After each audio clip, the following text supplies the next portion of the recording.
I'm Abby, and I was born with what I call my paw. I don't know the exact cause why I was born this way. The doctors actually couldn't tell my parents. To this day, I don't know for sure why my arm stopped growing, but as the doctor told my parents when I was born, it simply just stopped growing. When I was 6 months old, my mom took me to a prosthetist and started me basically on therapy for my very first prosthetic arm, which was a myoelectric. Some of my earliest memories, I was wearing that myoelectric consistently. I didn't love to wear it though, because the old ones used to have a battery pack that you had to wear with a harness. And so underneath of my shirt, I had a harness on and it had a battery pack which would rest against my back. And then the cord would feed through my sleeve down to the myo itself and then power the arm that way. Okay, here's Abby by the Christmas tree. Now Abby's going to talk to us.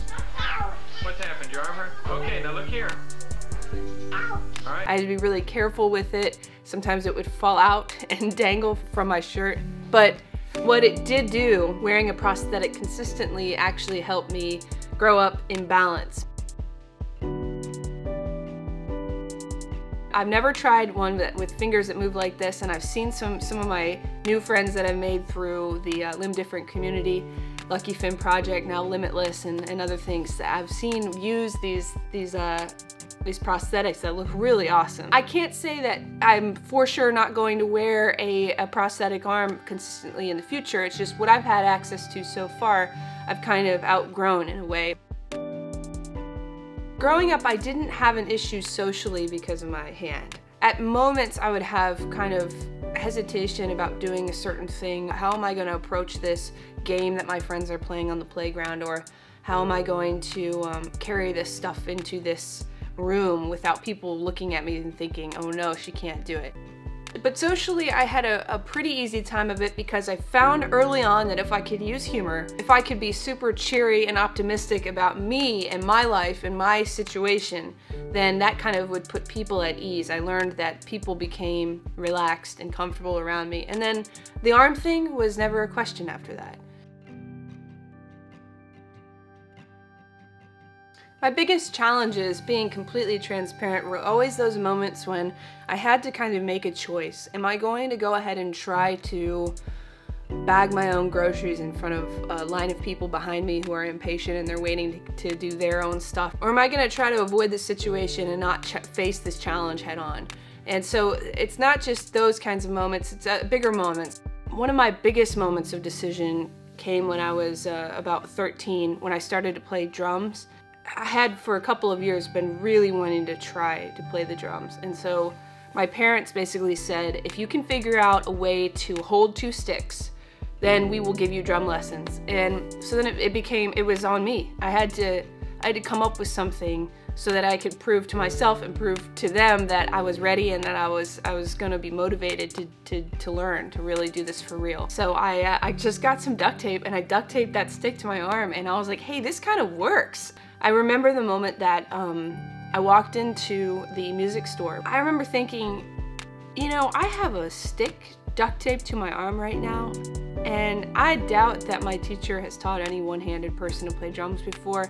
And all these thoughts are going through my head, and I'm thinking, I could avoid this. You know, I could walk out and not try this and just say, well, that was a good idea, but it didn't pan out. I could feel the dissatisfaction of giving up before I tried. That's what pushed me forward in that moment. And so I met my teacher. He said, all right, let's go. He was amazing. The rest is history. I've been playing for like 16, 17 years now, playing in bands and this and that, and it's been an incredible, incredible thing in my life. About 1.5 years ago, I started my YouTube channel, Abshow. And I started it because I have all these ideas for like comedy videos and improv. My friend actually said, why don't you make some videos about things that people are curious about, that you've always heard, like frequently asked questions you've gotten throughout your life about your hand. And I was like, that's actually really smart. So I think the first one I did was, how do I button my shirt? And it was very simple. It was a short video, and it got some responses, and I was like, this is cool. I'm gonna try to set up a series. And I started to get responses from people with limb differences, parents of kids, little kids with limb differences who had questions, who had concerns, and I was seeing that this is actually impacting the limb different community in a much deeper, broader way than I could have ever imagined. A lot of times I get my video ideas just from you, just from people who watch these videos, and I ask, you know, if you're curious about how I do something with only 5 fingers, leave a comment below. And a lot of you do. You respond and you ask me, well, okay, Abby, how do you do this? Or have you considered trying this? And that has really pushed this thing forward and given me some more creative ideas. And so it's pretty much due to the community in YouTube and Instagram and other platforms that my channel has continued. For this last thought, I wanted to sit in a quiet place so that it feels a little bit less like an interview and more just coming from my heart.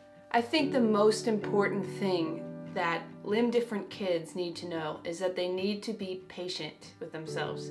If you have a limb difference, be patient with yourself. Remember that your process for doing things, big and small, is going to be different than other people, and sometimes it's going to take longer.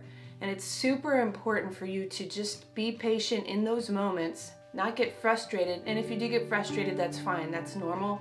But not quit because you expect yourself to be at a different level, or you expect yourself to do things like people with 2 hands or all of their fingers or whatever. You have to not have your expectations anywhere. Have your expectations set based on what you know you can do and how you can improve.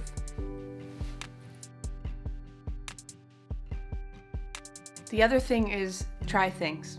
Don't be afraid to try things. It has everything to do with being patient with yourself. Don't think about other people's expectations or what they're thinking of you when you're about to try this sport or this instrument. Just go for it. The things you do in life are results of who you are. Who you are is a person that might look different, but you're on this earth to uplift and encourage and inspire other people. You are not your limb difference. You are not your lack of fingers. You are not your lack of limbs. And if you had 2 hands or you had all of your limbs, you are not that either. You're not an ability. You're not an accomplishment. You are someone with a soul, who's important, who has purpose, who has potential, who is there to be a loving neighbor, friend, child, mother, father, you name it. Make much of what you can do, even with a limb difference, for the people in the world around you. Don't make too much of what you just can do because it's cool, or what you can't do because you're limited.